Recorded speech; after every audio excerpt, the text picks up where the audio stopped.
ఎస్తేరు గ్రంథం బైబిల్లో మనకి ఒక ఉత్సాహం, ఉద్వేగం కలిగించే గ్రంథాల్లో ఇది ఒకటి.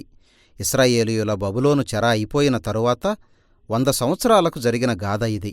చాలామంది యూదులు యెరూషలేముకు తిరిగి వెళ్ళిపోయారు. ఎజ్రా, నెహెమ్యాలు గుర్తున్నారు కదా. కాని ఇంకా కొంతమంది అక్కడే ఉండిపోయారు. ఎస్తేరు గ్రంథం ప్రాచీన పర్షియా సామ్రాజ్యం రాజధాని అయిన షూషను అనే నగరంలో నివసించిన యోధా సమాజం గురించిన గాథ. ఈ గాథలో ముఖ్య పాత్రలు 2 యూదులు, మొర్దుకై, అతని అన్న కుమార్తె ఎస్తేరు. ఎప్పుడూ మద్యం మత్తులో తూగుతూ ఉండే పర్షియా రాజు కూడా ఇందులో ఒక పాత్రధారి. ఇక ఈ గాథలో కుట్రదారుడైన విలన్ పర్షియా ప్రభుత్వంలో అధికారి హామాను. బైబిల్లో ఇది చాలా ఆసక్తికరమైన గ్రంథం. ఎందుకంటే దీనిలో దేవుని గురించి ఎక్కడా ప్రస్తావన లేదు. ఇది మీకు చాలా వింతగా అనిపించొచ్చు. అంటే బైబిల్ దేవుని గురించే కదా. అయితే ఎవరో తెలియని దీని రచయిత పాటించిన ఒక అద్భుతమైన టెక్నిక్ ఇది. దేవుడు చేసే కార్యాల్ని తనలో జాగ్రత్తగా వెదుకుతూ చదవమని ఈ గ్రంథం మనల్ని ఆహ్వానిస్తుంది. అదే సమయంలో ఆయన ఉనికి ఈ గ్రంథం అంతటా కనిపిస్తూనే ఉంటుంది. ఈ గాథలో నిండుగా అనేకమైన యాదృచ్ఛిక సంఘటనలు, వైరుధ్యాలు కనిపిస్తాయి. అవన్నీ మనల్ని తెరవెనుక జరుగుతూ ఉన్న దేవుని సంకల్పాన్ని చూసేలా బలవంతం చేస్తాయి. ఇక మనం గాథలో ప్రవేశిద్దాం. పర్షియారాజు దాదాపు 187 రోజులపాటు కొనసాగించిన 2 వినోదాలు ఏర్పాటు చేయడంలో ఈ గాథ ప్రారంభమైంది. అతడు తన ఘనతని, ఐశ్వర్యాన్ని అందరికీ చూపించుకోవడానికి వాటిని ఏర్పాటు చేశాడు. ఆ విందు చివరి రోజు అతడు బాగా మత్తులో మునిగిపోయి ఉన్నప్పుడు తన రాణి అయిన వష్తిని వచ్చి ఆ విందులో తన అందాన్ని ప్రదర్శించమని ఆజ్ఞాపించాడు.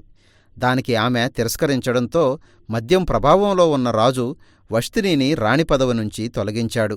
తన రాజ్యంలో పురుషులంతా తమ ఇళ్లలో యజమానులుగా ఉండాలని అతడు ఒక పిచ్చి ఆజ్ఞ జారీ చేశాడు.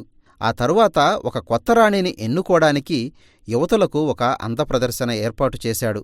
అదొక వికృతమైన టీవీ డ్రామా లాంటిది. ఈ గాథలో ఇక్కడే మనకి ఎస్తేరు, మొర్దుకై పరిచయం అవుతారు.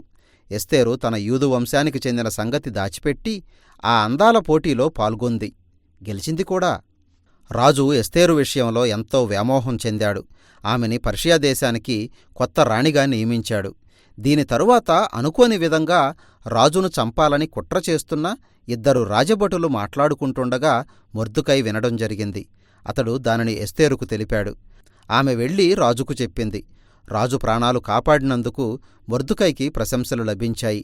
ప్రారంభం నుండి కూడా దేవుని ప్రసక్తి ఎక్కడా కనిపించలేదు. కాని ఇదంతా దైవకృతమైన పథకం ప్రకారం జరుగుతున్నట్టు అనిపిస్తుంది. ఏంటి ఇందులో దేవుడేం చెయ్యాలనుకుంటున్నాడు? మనం చదువుతూ ముందుకు పోవాలి. ఇక్కడ హామాను ప్రవేశించాడు.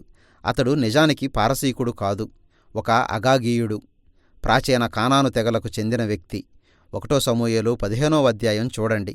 రాజు హామానుని తన రాజ్యంలో ఉన్నతమైన పదవికి హెచ్చించి ప్రతి ఒక్కరూ అతనికి వంగి నమస్కరించాలని ఆజ్ఞాపించాడు. అయితే మొర్దుకై మాత్రం హామానుకు ఎప్పుడూ నమస్కారం చేసేవాడు కాదు. ఈ తిరస్కారం హామానుని ఆగ్రహంతో ఊగిపోయేలా చేసింది. మొర్దుకై ఒక యూదుడని హామానుకు తెలిసినప్పుడు అతడు రాజును ఒప్పించి అతని చేత యూదాజాతి ప్రజలందరినీ చంపాలనే ఒక ఆజ్ఞ జారీ చేయించాడు. యూదుల సమూల వినాశనం సమయం నిర్ణయించడానికి హామాను చీట్లు లేక పాచికలు వేశాడు. హీబ్రూ భాషలో చీటీ వేయడాన్ని పూరు అంటారు. ఈ మాట గుర్తుంచుకోండి. 11 నెలల తరువాత ఆదారు నెలలో 13వ రోజున యూదులందరినీ చంపేయాలి. వారు తీసుకున్న ఈ భయంకరమైన నిర్ణయం సందర్భంగా రాజు, హామాను ఒక మద్యం విందు ఏర్పాటు చేసుకున్నారు. ఇక గాథ ఇప్పుడు మొర్దుకై, ఎస్తేరుల వైపుకు తిరిగింది. యూదులకి ఇక వారే దిక్కు. ఎస్తేరు యూదాజాతి గుర్తింపు గురించి రాజుకు చెప్పి ఆ ఆజ్ఞను రద్దు చేయమని వేడుకోవాలి అని నిర్ణయించుకున్నారు. అయితే రాజు స్వయంగా కోరకుండా అతని దగ్గరికి వెళ్లడం పర్షియా చట్టప్రకారం మరణార్హమైన నేరం. అయితే ఎస్తేరు నిమ్మళంగా ఉండిపోయినా యూదులకు మరొక దిక్కు నుండి సహాయం వస్తుందనే నమ్మకంతో మొర్దుకై చేసిన ప్రకటన చాలా కీలకమైంది. అతడు ఇంకా, ఎవరికి తెలుసు, అసలు నువ్వు ఈ సమయం కోసమే రాణివి అయ్యావేమో అని ఎస్తేరుతో అన్నాడు. ఎస్తేరు ధైర్యం తెచ్చుకుంది.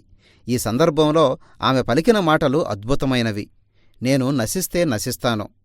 ఆ వెంటనే హామాను చేసిన కుట్ర గురించి అతని ప్రణాళికలన్నీ పటాపంచలు కావడం మనం చూస్తాం. ఎస్తేరు తాను ఏర్పాటు చేసిన మొదటి విందుకు రాజును హామానును ఆహ్వానించింది. ఆ తరువాతి రోజు తాను ఇవ్వబోయే మరొక ప్రత్యేకమైన విందులో వారిద్దరికీ తన కోరికను వెల్లడిస్తానని ఆమె చెప్పింది.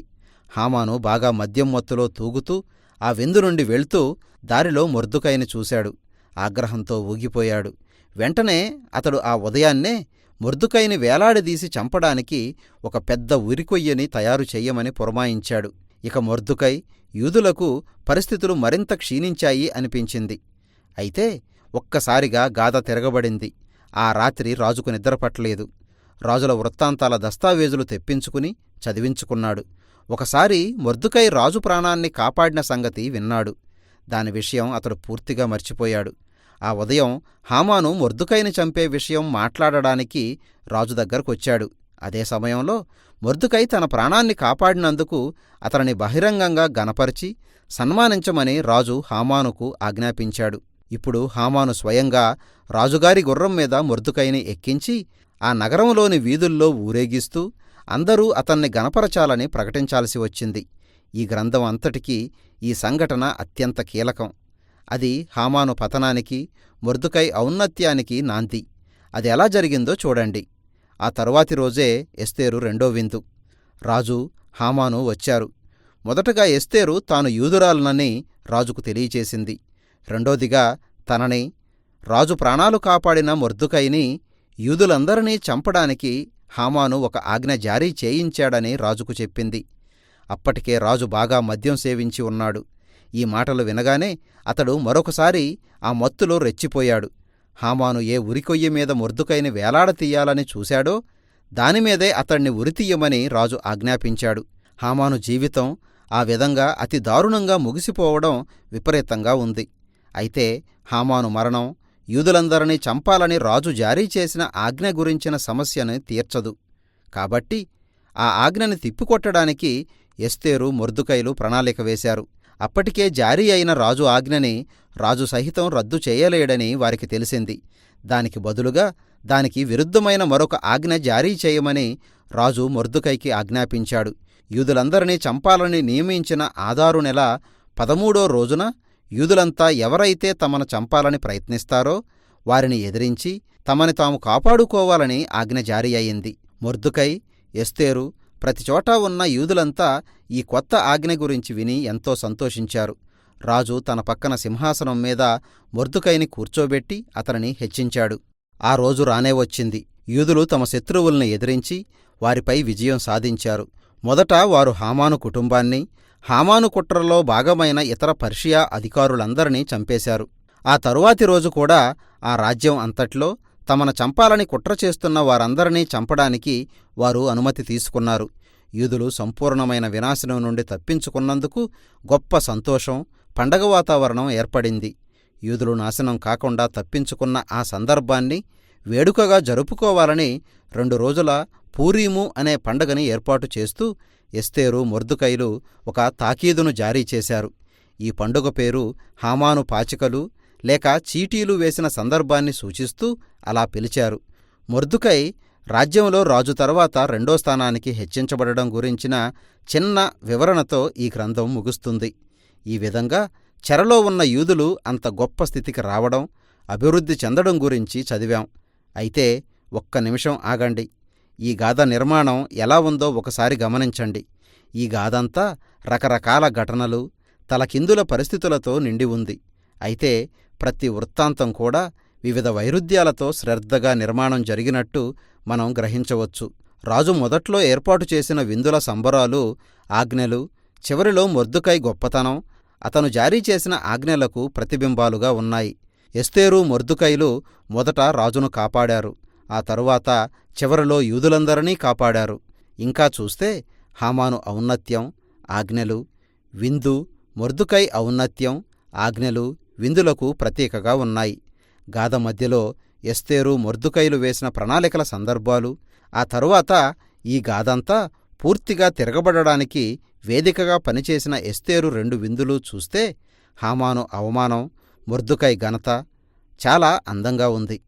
ఇంకో విస్మయకరమైన అంశం ఏమిటంటే ఆయా పాత్రల నైతిక సందిగ్ధత, విపరీతమైన మద్యపానం, ఆగ్రహం లైంగిక అవినీతి, హత్యలు, వీటిలో మొర్దెకై ఎస్తేరులు కూడా భాగస్వాములే. వారు ధర్మశాస్త్రంలోని అనేక ఆజ్ఞలను భంగపరిచారు. ఉదాహరణకి అన్యుల్ని వివాహం చేసుకోవడం, అపవిత్రమైన ఆహారం భుజించడం. కాబట్టి ఈ గాథ మొర్దెకైని, ఎస్తేరుని నైతికతకు ఆదర్శాలుగా చూపి వారి ప్రవర్తన అంతటినీ సమర్థించే ప్రయత్నం చేయడం లేదు.